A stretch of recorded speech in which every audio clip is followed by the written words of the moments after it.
Hello everyone, मैं हूं आपका इंस्ट्रक्टर विवेक और स्वागत है आप सभी का आज की इस लेक्चर में।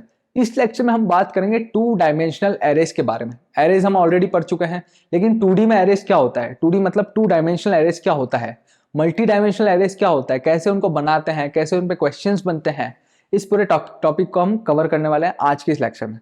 तो बने रहिए हमारे साथ। शुरू करते हैं इस लेक्चर के साथ। 2D एरेज की बात करें उससे पहले हम बात कर लेते हैं एरेज के बारे में। एरेज का लेक्चर अगर आपने अभी तक नहीं देखा है तो ऊपर आई बटन पे क्लिक करके आप देख सकते हैं। एरेज में हमने क्या करा था, एरेज के पहले हमारे पास प्रॉब्लम ये था कि हमें बहुत सारी एजेस दे रखी है, ठीक है, एज दे रखी है और मैंने आपको बोला 10 लोगों की एज स्टोर करवानी है। तो मैंने कहा था आपको एज 1, एज 2, एज 3 ऐसा करके हम 10 एज स्टोर करवा सकते हैं 10 वेरिएबल्स में, ठीक है। तो उसका सोल्यूशन निकल के आया था कि ये जो एक एक बॉक्स है अपना, एक एक जो एज है, ठीक है, उसको कंबाइन करके आप एक एरे बना दो। क्या बोला था मैंने, इसको कंबाइन करके एक एरे बना दो जिसके अंदर आप 10 एज स्टोर करवा पाएंगे, ठीक है। इसके अंदर ये 0 से स्टार्ट हो रहा है 9 तक और इसके अंदर आप 10 एज स्टोर करवा सकते हैं।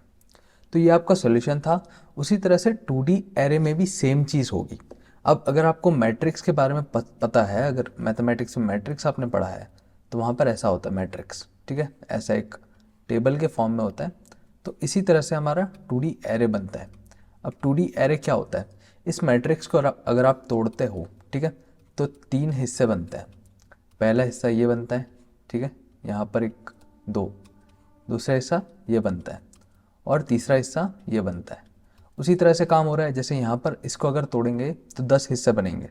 उसी तरह से यहाँ पर 3 एरेज बन रहे हैं। तो 2 डायमेंशनल एरेज वो एरे होता है जिसमें एक से ज़्यादा 1 डायमेंशनल एरे होते हैं, ठीक है। तो ये हमारा 1D एरे था और ये 1D एरे का हमने जो है बार बार एक के ऊपर एक रखा तो वो एक मैट्रिक्स बन गया, 2 डायमेंशनल एरे बन गया। 2 डायमेंशनल इसलिए बोलते हैं क्योंकि ये जो मैट्रिक्स होता है, ठीक है, इसके अंदर 2 डायमेंशन है, एक एक्स है एक वाई है। वहीं अगर मैं 1D एरे की बात करूँ तो सिर्फ एक ही डायमेंशन है, ठीक है, सिर्फ एक ही डायमेंशन है। तो अगर मैं अपने मैट्रिक्स या 2D एरे की बात करूँ तो दिखता कैसा है, तो वो ऐसा दिखेगा। यहाँ पर आपके पास 3 रोज हैं 3 कॉलम्स हैं, इसलिए आपने मैथमेटिक्स में अगर पढ़ा हो तो इसको हम बोलते हैं 3x3 का मैट्रिक्स। अब यहाँ पर रोज क्या है, कॉलम्स क्या है, तो वो मैं आपको बताता हूँ। ये जो है ये R0 है, ठीक है, 0 से हम शुरू कर रहे हैं, R1 R2, ठीक है। तो ये रो होती है, ये जो है ये फर्स्ट रो है, ये सेकेंड रो है, ये मेरी थर्ड रो है, ठीक है। इस तरह से मेरे पास 3 रोज हैं। उसी तरह से 3 मेरे पास कॉलम्स हैं। 3x3 का मैट्रिक्स है, इसलिए 3 रोज 3 कॉलम्स। पहला 3 दर्शाता है रो, दूसरा 3 दर्शाता है कॉलम। तो यहाँ पर पहला कॉलम जो है वो ये है, दूसरा ये है और तीसरा ये है। अब यहाँ पर कुछ इंडेक्सिंग करनी पड़ती है, जिस तरह से हमने 1D एरे में करी थी, ठीक है। 1D एरे में मैंने क्या बोला था आपको, सबसे पहले 0, ठीक है, इसका इंडेक्स 0 है, इसका इंडेक्स 1 है, इसका इंडेक्स 2 है, इसी तरह इंडेक्स चलता रहता है। उसी तरह से यहाँ पर मैट्रिक्स के अंदर ही हमें थोड़ी बहुत इंडेक्सिंग करनी पड़ती है। यहाँ पर इंडेक्सिंग क्यों कर रहे थे, ताकि हम एक्सेस कर सकें ARR(0), ARR(1), ARR(2), ये चीज़ें हम कर सकते थे। उसी तरह से यहाँ पर भी, इसके अंदर भी 2D एरे के अंदर भी आपको इंडेक्सिंग करनी पड़ेगी ताकि आप उसको एक्सेस कर सको। अच्छा, 2D एरे की नीड क्या पड़ी, क्योंकि यार मैट्रिक्स में आप डायरेक्टली एक डायमेंशनल एरे में स्टोर नहीं करवा सकते हैं, ठीक है, करवा सकते हैं पर वो एक दूसरा तरीका होता है, ठीक है। वो बहुत ही यहाँ पर फॉर्मूले वगैरह लगा करके आप स्टोर करवा सकते हैं, लेकिन विजुअलाइज तो आप उसको तब भी इसी तरह से करेंगे, ठीक है। इस कॉन्सेप्ट को भी छोड़ते हैं, अभी सिर्फ इतना समझते हैं कि मैट्रिक्स की ज़रूरत इसलिए है क्योंकि बहुत सारे ऐसे क्वेश्चंस होते हैं जहाँ पर हमको 2 डायमेंशनली आपको जो है टेबल के फॉर्म में डेटा स्टोर करना पड़ता है। पर्टिकुलरली टेबल नहीं बोल सकते, लेकिन बहुत सारी ऐसी जगह होती है, जैसे मान लीजिए चेस बोर्ड बनाना है, तो चेस बोर्ड कैसे बनाऊंगा, 1D एरे से तो बन नहीं सकता। ऐसे बहुत सारी जगह है और हमारी प्रोग्रामिंग में बहुत सारी ऐसी चीज़ें होती है जहाँ पर आपको 2D एरे का काम लेना पड़ता है। 2D सबसे ज़्यादा यूज़ होता है, उसके बाद मल्टी डायमेंशनल भी होते हैं, 2D भी मल्टी डायमेंशनल है, 3D 4D ये सब होता है, लेकिन हम 2D पर ही काम करते हैं। 3D वगैरह हम देख लेंगे थोड़ा बहुत। तो 2D में क्या होता है यार, आपको इंडेक्सिंग करनी पड़ती है। अब इंडेक्सिंग 2 तरह से होती है, आपको रो भी लिखना पड़ेगा, आपको कॉलम भी लिखना पड़ेगा। तो एक बार मैं आपको बता देता हूँ। यहाँ पर सबसे पहले आप लिखते हैं रो, ठीक है, सबसे पहले आप लिखते हैं रो, उसके बाद आप कॉलम लिखते हैं। तो यहाँ पर कौन सी रो है, इस वाले बॉक्स की अगर मैं बात करूँ, सबसे पहले बॉक्स की, तो इसमें कौन सी रो है और कौन सा कॉलम है, तो ये आपका 0 रो 0 कॉलम। उसी तरह से ये 0 row first column, 0 row second column, यहाँ पर 2 आएगा, ठीक है, ठीक है।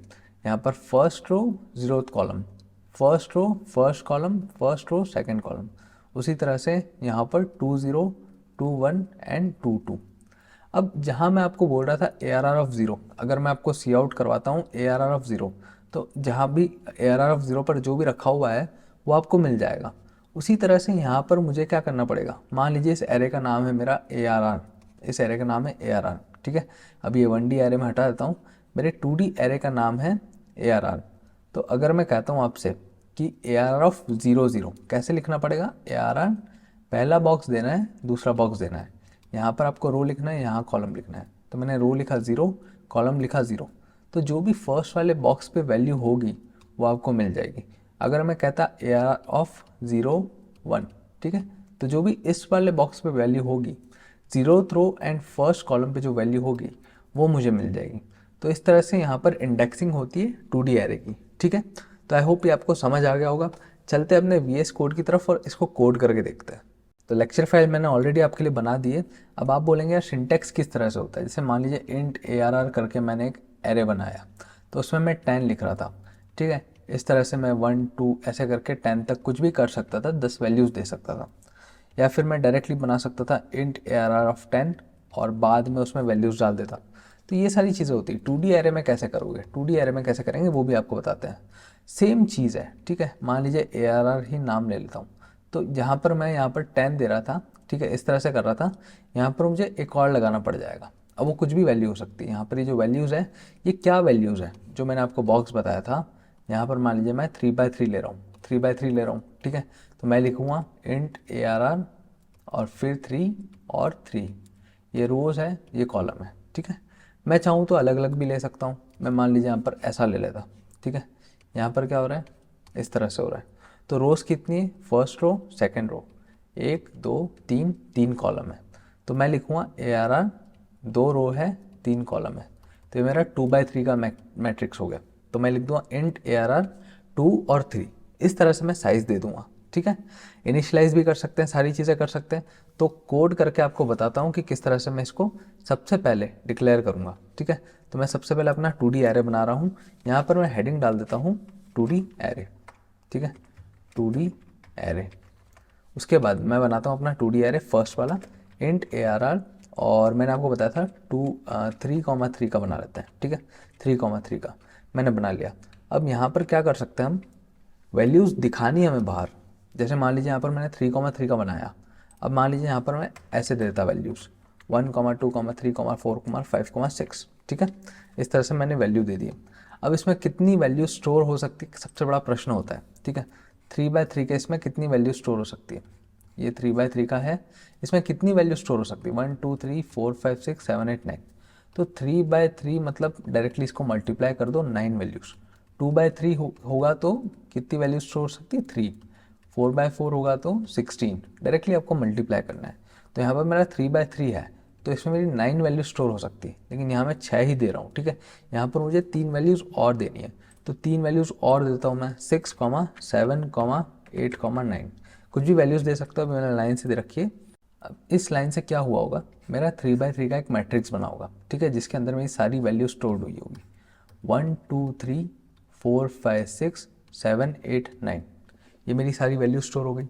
अब मैं आपको बोलता हूँ यार कि मुझे सी आउट कर दो आप ARR ऑफ 0,2।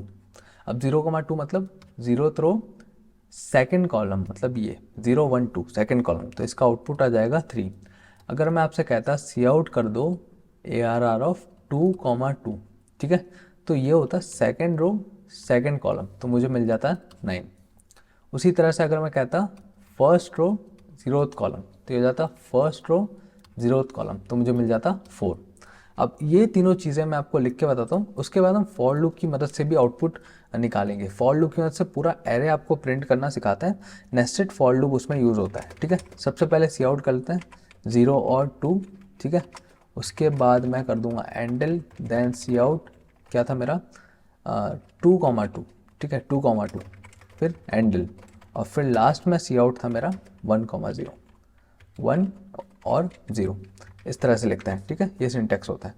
तो आप देखिए यहाँ पर आउटपुट क्या आ रहा है, 394 आना चाहिए, ठीक है, 394 मिल गया हमें, 394, ठीक है, तो इसी तरह से स्टोर था। अब यहाँ पर और भी कई तरीके होते हैं, जैसे मैंने आपको बताया इस लाइन से क्या हो रहा है, इस लाइन से 1 2 3 4 5 6 7 8 9 ऐसा बन गया, 3/3 मतलब 9 वैल्यूज़ उसमें जा सकती है। अब मैं और भी तरीके से स्टोर करवा सकता हूँ, जैसे मान लीजिए मैंने यहाँ पर डायरेक्टली 1 से लेकर के 9 तक लिख दिया था। उसी तरह से मैं क्या कर सकता था, यहाँ पर हर रो को डिफाइन कर सकता था। ठीक है, हर रो को कैसे डिफाइन करता, ये मेरा मैट्रिक्स था 3/3 का, तो ये जो रो है इसको मैं डिफाइन करता। इस वाली रो को पहले मैं बताता कि मेरी पहली रो में 1 2 3 हो, उसके बाद दूसरी रो में 4 5 6 हो, उसके बाद तीसरी रो में 7 8 9 हो, और ये मेरा पूरा कंप्लीट हो गया। तो इस तरह से भी मैं डिफाइन कर सकता था कि फर्स्ट रो में 1 2 3 देन 4 5 6 देन 7 8 9, इस तरह से करूँ या इस तरह से करूँ, ये ऑटोमेटिकली उसको डिस्ट्रीब्यूट कर देगा 3/3 में, या इस तरह से करूँ, दोनों सेम चीज़ें हैं। ठीक है, तो दूसरा वाला जो मेथड है वो भी आपको बताता हूँ, इसको मैं कमेंट करता हूँ पहले वाले को, आपके पास कोड रहेगा, कोड आपको कमेंट में मिल जाएगा, लिंक आपको मिल जाएगा। तो उसी को सेम चीज़ मैं फिर से कर रहा हूँ। ठीक है, सेम चीज़ को मैं दूसरे तरह से कर रहा हूँ। ये मैंने बना दिया, ये मैंने बना दिया, इसके अंदर मैं पहला दे रहा हूँ 1 2 3, ठीक है, दूसरा दे रहा हूँ 8 कुछ भी देता हूँ, और तीसरा देता हूँ मैं 7 6 2। ठीक है, इसको सेव कर दिया। अब इसको अगर मैं रन करता हूँ तो देखिए यहाँ पर 0,2 पे मुझे क्या मिला, 0,2 पे 3 मिला, क्योंकि 0th रो और ये 3 यहाँ पर मिल गया। उसके बाद 2,2 मतलब ये 2,2 पे 2 मिल रहा है। उसके बाद 1,0 तो 1,0 7 मिल रहा है, तो यहाँ पर मेरा 7 आ गया। ठीक है, तो आई होप ये चीज़ आपको समझ आ गई होगी। दो तरीके होते हैं डिक्लेयर करने के, पहला और दूसरा, मैंने दोनों आपको बता दिए। उसके बाद अब क्या होता है, ये जो 3,3 है ये हम खुद भी वैल्यू ले सकते हैं। ठीक है, खुद भी वैल्यू ले सकते हैं। तो रोज़ और कॉलम्स होते हैं। यहाँ पर मान लीजिए मैंने इसे कमेंट कर दिया और मुझे खुद का एक बनाना है एरे। ठीक है, रोज़ कॉलम्स मैं खुद दूंगा, और अभी मैं कोई वैल्यू नहीं दे रहा हूँ। ठीक है, ये सी आउट भी मैं हटा देता हूँ, अभी मैं कोई वैल्यू नहीं दे रहा हूँ इसे, मैं directly int row is equals to 3 column is equals to 3। ये मैंने दो वेरिएबल्स बना लिए हैं, और उन वेरिएबल की साइज़ का मैंने एरे बना लिया है। अब ये वेरिएबल की साइज़ का एरे बनाया, ये अच्छी प्रैक्टिस नहीं होती है। अगर आप यूज़र से इनपुट लेंगे तो यार ये बहुत ही गलत प्रैक्टिस होगी, क्योंकि यहाँ पर यूज़र कुछ भी इनपुट दे सकता है, वो इनपुट पे बाउंडेड है। अब मैं आपको बताता हूँ डबल फॉर लूप की मदद से आप कैसे इनपुट ले सकते हैं। ठीक है, तो इनपुट लेना है, जिस तरह से अभी आउटपुट क्या था, सी आउट करा था ARR ऑफ 0,1 या कुछ भी आप सी आउट कर रहे थे, उसी तरह से आपको सीन करना है। अब सीन तो कर लेंगे, लेकिन फॉर लूप का क्या मतलब रहेगा, तो फॉर लूप का ये मतलब रहेगा यार, हम एक आई इंडेक्स चलाएंगे रो के लिए, एक जे इंडेक्स चलाएंगे कॉलम के लिए। अब ये आई और जे क्या है समझाते हैं। तो सबसे पहले फॉर लूप चलाते हैं हम I for I is equals to 0। ठीक है, आई 0 होगा और रो से छोटा होगा और आई प्लस प्लस होगा। अब इसी के अंदर एक और फॉर लूप लगाते हैं हम जे का, कि जे 0 होगा, जे कॉलम से छोटा होगा और जे प्लस प्लस। अब इससे क्या होगा, अब जब मैं सीन करूँगा ARR ऑफ आई कॉमा जे, ठीक है, तो उससे क्या होगा, वो 0,0 सबसे पहले होगा, उसके बाद 0,1 होगा, उसके बाद 0,2 होगा। तो उससे होगा सबसे पहले ये वाला वैल्यू, फिर ये वाला वैल्यू, फिर ये वाला वैल्यू। उसके बाद जब वो उसके कॉलम्स एंड हो जाएंगे, जे की वैल्यू जब ख़त्म हो जाएगी कि 2 तक था, तो वो फिर आई को बढ़ा देगा, तो ये हो जाएगा 1,0, इसलिए फिर ये वाला वैल्यू, फिर हो जाएगा 1,1 मतलब ये वाला वैल्यू, फिर हो जाएगा 1,2 मतलब ये वाला वैल्यू, फिर से जे ख़त्म हो गया, फिर से आई को बढ़ाएगा, आई हो जाएगा 2, 2,0, 2,1, 2,2। तो उसने एक एक करके लाइन बाय लाइन सारी वैल्यूज़ ले लिए। ठीक है, इसलिए हम दो लूप चलाते हैं। तो एक बार मैं फिर से आपको लूप बता देता हूँ, लूप को मैं कोड करके बताता हूँ, फिर आप समझिए किस तरह से लूप काम कर रहा है। ठीक है, तो अभी इनपुट लेना है, मान लीजिए यार इसी चीज़ को मैं अभी कमेंट आउट कर देता हूँ, और यही मेरा एरे है। ठीक है, यही मेरा एरे है, और इस एरे को मुझे प्रिंट करवाना है लूप की मदद से पूरा। ठीक है, तो मैं बना दूंगा for int i is equals to 0, i smaller than 3, i plus plus. ठीक है, और इसके अंदर मैं बनाऊंगा एक जे का loop, int j is equals to 0, j भी 3 से छोटा रहेगा, और जे प्लस प्लस। ठीक है, 0 से ले रहे हैं क्योंकि 0 बेस्ड इंडेक्सिंग होती है इसके अंदर भी। अब सिंपली यहाँ पर मैं सी आउट कर दूंगा, ARR ऑफ आई और जे। ठीक है, इसको सेव करूँगा और अगर मैं इसको रन करूँगा तो आप देखिए सारे लाइन से दिखेंगे आपको, ये देखिए सारे लाइन से आपका आउटपुट दिख रहा है। लेकिन इस तरह से हमें नहीं चाहिए, ठीक है, लाइन से आउटपुट नहीं चाहिए। तो लाइन से आउटपुट क्यों दिख रहे हैं यहाँ पर, क्योंकि मैंने यहाँ पर सी आउट करा है, उसके बाद कोई स्पेस या कोई एंडल कुछ नहीं करा है, ठीक है। तो मान लीजिए यहाँ पर मैं स्पेस दे देता हूँ और इसको रन करता हूँ, फिर भी आप देखिए मुझे सारे एक के बाद एक ऐसा दिख रहा है, ठीक है। तो मैं क्या चाहता हूँ यहाँ पर कि एक ब्रेक हो जाए। जैसे ही यहाँ पर जे की वैल्यू ख़त्म हो जाती है, जे एंड पे पहुँच जाता है, जैसे मान लीजिए 0,0 था, 0,1 था, 0,2 था, जे हो चुका, जे का स्कोप यहीं तक था। अब वो आई के लिए चलेगा 1,0, 1,1, देन 1,2। तो जैसे यहाँ से यहाँ शिफ्ट हो रहा है, मतलब जे पूरा हो चुका है, आई के लिए आई प्लस प्लस हो रहा है, उसके पहले आप एंडल दे दो। उससे क्या होगा कि ये इतनी वैल्यूज़ करेगा प्रिंट, उसके बाद बाकी की एंडल के बाद करेगा, फिर एंडल के बाद करेगा, ठीक है। तो ये चीज़ कैसे करनी है, जैसे ही आई के लिए चेंज हो रहा है ना, वहाँ पर एंडल दे दो। तो आई के लिए चेंज कहाँ पर हो रहा है, यहाँ तो जे की वैल्यू चल रही है, यहाँ जे के लिए चेंज हो रहा है, इस ब्रेस के बाहर आई के लिए चेंज हो रहा है, ठीक है। तो यहाँ पर मैं दे दूँगा एंडल और इसको सेव करता हूँ। अब रन करता हूँ। अब देखिए यहाँ पर आपको पूरा का पूरा मैट्रिक्स मिल गया, ठीक है। जो मैंने आपको बताया था 3x3 वो आपको यहाँ पर मैट्रिक्स आउटपुट में शो हो गया। तो इस तरह से नेस्टेड फॉर लूप की मदद से, डबल फॉर लूप की मदद से आप जो है आपका 2D एरे प्रिंट करवा सकते हैं। अब यहाँ पर मैंने जो i = 0 करा है, उसके बाद i <3 करा है, इसकी जगह पे आप डायरेक्ट एक रो नाम का वेरिएबल बना सकते हैं और उसको कर सकते हैं। अब जैसे सी आउट करा है ना, वहाँ पर सीन कर दोगे तो आपका इनपुट भी ले लेगा। तो अब इनपुट लेके देख लेते हैं। इनपुट में यार मैं आपको बताता हूँ, आप ऐसा ना करके और इसको कमेंट करके और वही रोक्स कॉलम वाला सीन कर देते हैं, ठीक है। इन दोनों को हम कर देते हैं ऊपर यहाँ पर, और मैं कर देता हूँ इसको, दोनों को कमेंट से हटा देते हैं, ठीक है। तो यहाँ पर दो चीज़ें हो चुकी है, रो है 3, कॉलम है 3। अभी जो रो है वही चलेगा यहाँ पर 3 तक, और जो कॉलम है वो जे का कंडीशन हो जाएगा, ठीक है। तो आई चलेगा रो तक, जे चलेगा कॉलम तक, और फिर सिंपली मैं कर दूंगा जैसे यहाँ पर मैं सी आउट कर रहा हूँ, वहीं वहाँ मैं कर दूंगा सीन, ठीक है। तो मैं सीन कर रहा हूँ अब आई और जे। अब यहाँ पर सी आउट की यहाँ पर ज़रूरत है नहीं, और यहाँ भी इस चीज़ की ज़रूरत है नहीं, डायरेक्टली मुझे सीन करना है। सीन मैंने कर लिया इस लाइन से, ठीक है। 17 से लेकर के 21 तक मैंने इनपुट ले लिया। अब सेम चीज़ है यार, सेम चीज़ है कि मुझे आउटपुट भी तो दिखाना पड़ेगा। आउटपुट दिखाने के लिए सिंपली इसी लूप को मैं यहाँ पर आउटपुट लिख करके और उसको पेस्ट कर दूँगा, सेम लूप है। अब यहाँ पर सीन की जगह क्या हो जाएगा, सी आउट हो जाएगा, और सी आउट होने की वजह से मुझे स्पेस भी देना पड़ेगा, और स्पेस के साथ मुझे नेक्स्ट लाइन भी देनी पड़ेगी। अब एंडल की जगह स्लैश एन यूज़ करना ज़्यादा सही रहता है, ठीक है। एंडल थोड़ा हैवी हो जाता है। उसके बाद इसको मैं सेव करूँगा और इसको मैं अब रन करता हूँ, ठीक है। यहाँ पर हमारा कोड हो चुका है, इसको मैं रन करता हूँ। रन करते ही रुका हुआ है यहाँ पर, ठीक है। ये ज़्यादा अच्छा नहीं लग रहा है, यूज़र को पता चलना चाहिए कि इनपुट कहाँ देना है, ठीक है। तो यहाँ मैं लिख देता हूँ सी आउट एंटर वैल्यूज़, एंड इसको सेव करके अब रन करता हूँ। बहुत बढ़िया। अब यहाँ पर आना चाहिए एंटर वैल्यूज़, ठीक है। अब वैल्यूज़ मैं क्या दूंगा, 1 2 ठीक है, 1 2 3 4 5 6 7 8 9 एंटर। तो ये देखो मैंने क्या किया, यहाँ पर सेम चीज़ करी है, जो सी आउट के लिए कर रहा था वही सीन के लिए करा है, ठीक है। सीन कर दिया ARR ऑफ आई कॉमा जे। अब आई 0 जे 0, तो सीन कर लिया उसने ARR ऑफ 0 0। उसके बाद लूप आगे चला, लूप कौन सा, जे वाला आगे चला।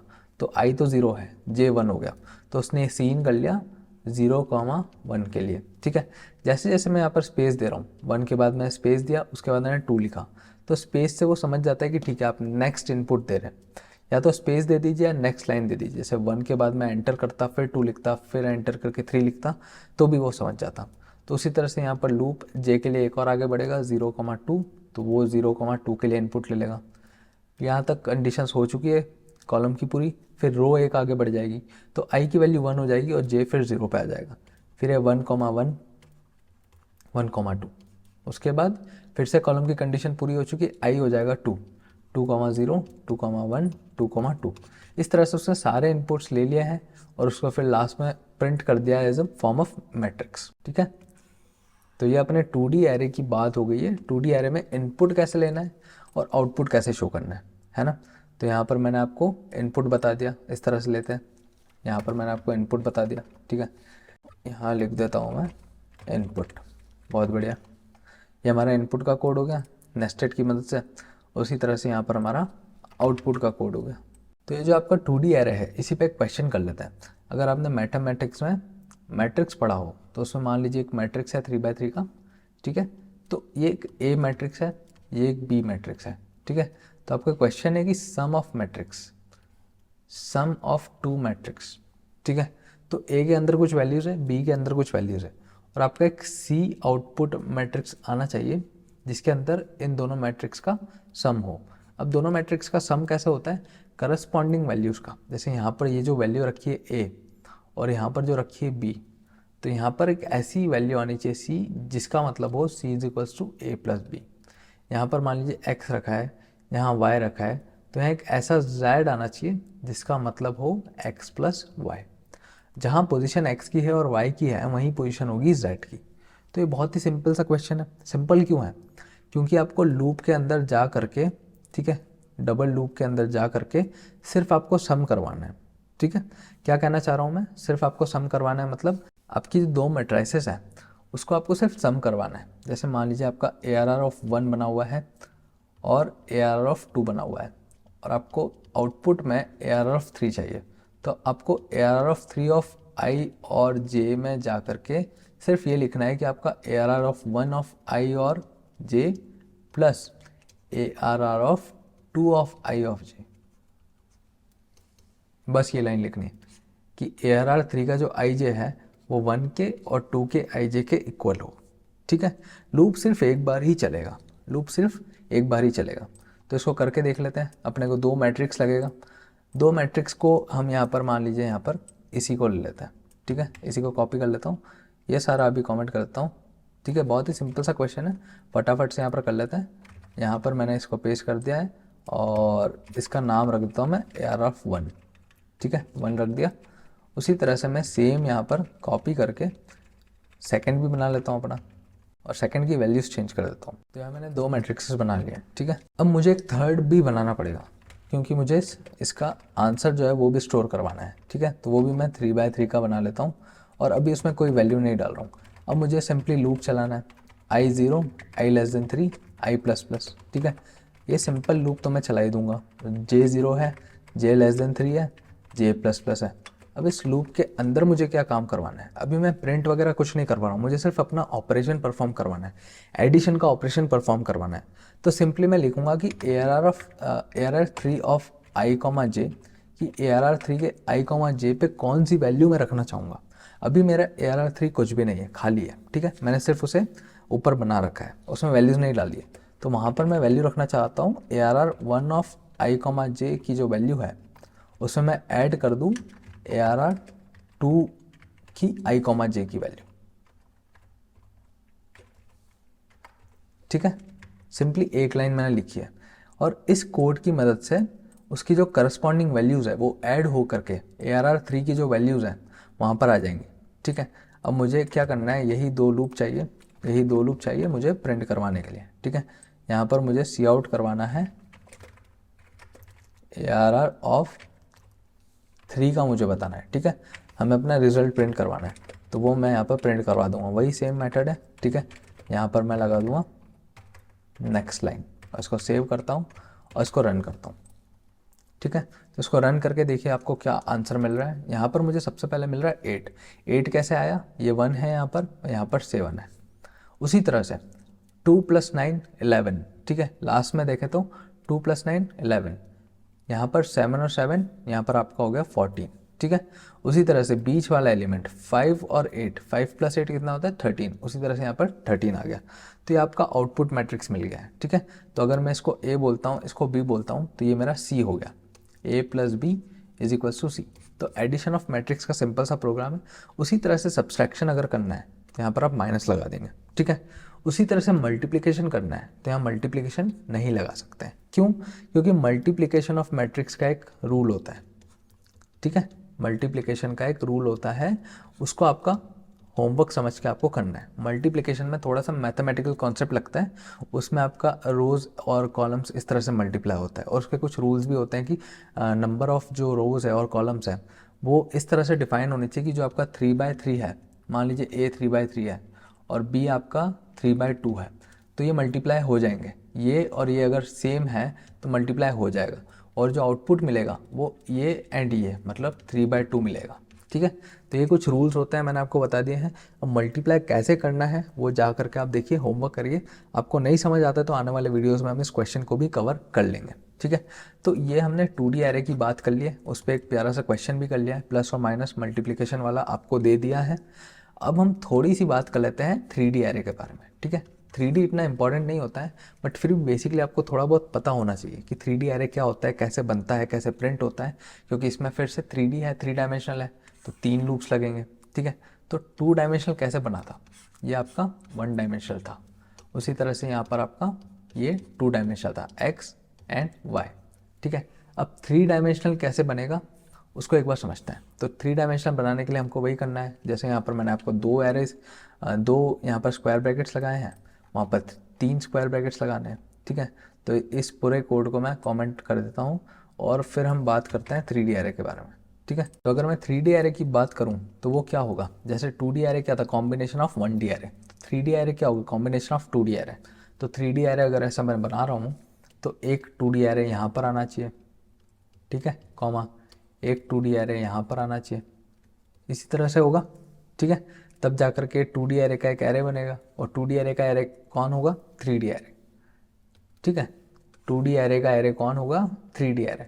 जिस तरह से हमारे 1D एरे का एरे जो था वो एक 2D एरे था। 3D एरे कैसे बनाना है, तो यहाँ पर मान लीजिए हम बनाते हैं इंट ARR और मैं वैल्यूज़ देता हूँ 2, 3 एंड 2, ये मैंने बना दिया।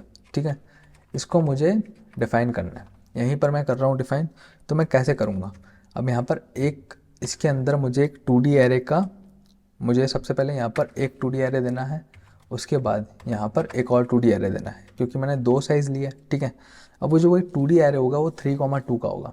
तो यहाँ मैं पहला 2D एरे दे रहा हूँ, पहला 2D एरे होगा मेरा 0,1 और उसके बाद कॉमा मेरा होगा 2,3, उसके बाद होगा मेरा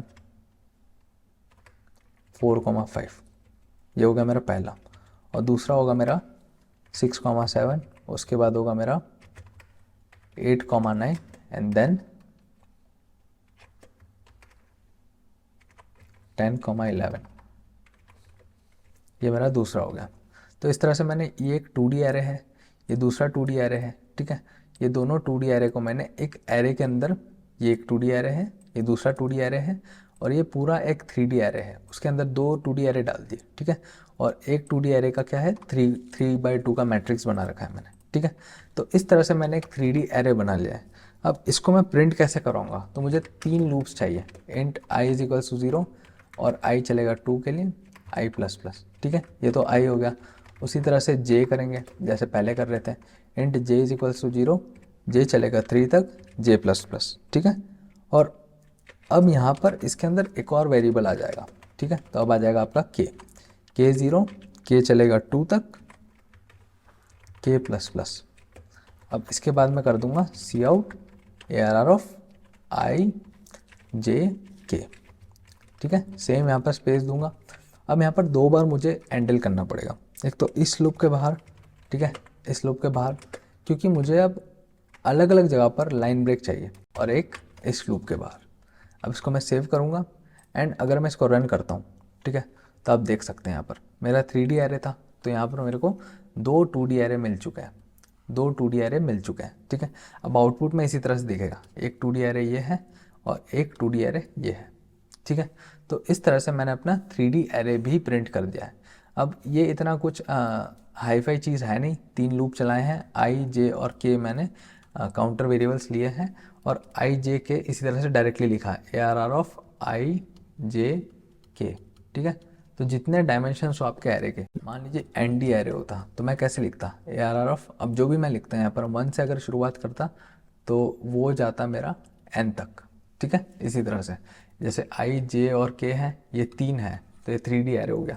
सिर्फ आई और जे लिखता तो वो 2D एरे हो रहा था। उसके लिए एनडी के लिए क्या करता, एन नंबर ऑफ टाइम्स में अलग अलग लेटर्स असाइन करता। ठीक है, तो बेसिकली आपको सिर्फ 2D एरे का ही ध्यान रखना है, उससे ज़्यादा कुछ 3D वगैरह कुछ ज़्यादा पूछते नहीं है। 2D एरेस पर ही काम होता है और हम अच्छे अच्छे क्वेश्चंस करेंगे आने वाले वीडियोस में। इस लेक्चर में इतना ही रखते हैं। 3D एरे की बात कर ली हमने, मल्टी डायमेंशनल एरे की बात कर ली, 2D एरे क्या होता है, कैसे बनाते हैं, किस तरह से आप डेटा फैच करते हैं, यूज़र से इनपुट लेते हैं और आउटपुट दिखाते हैं। ठीक है, तो आई होप आपको ये लेक्चर पसंद आया हो। अगर पसंद आया तो लाइक कीजिए। मिलते हैं आपसे अगले लेक्चर में। नेक्स्ट लेक्चर में हम बात करने वाले हैं स्ट्रिंग्स के बारे में। ठीक है, तो बहुत ही मज़ेदार लेक्चर होने वाला है। इस लेक्चर को यहीं तक रखते हैं, मिलते हैं आपसे अगले लेक्चर में। ठीक है, तब तक के लिए have a good day, bye bye, take care.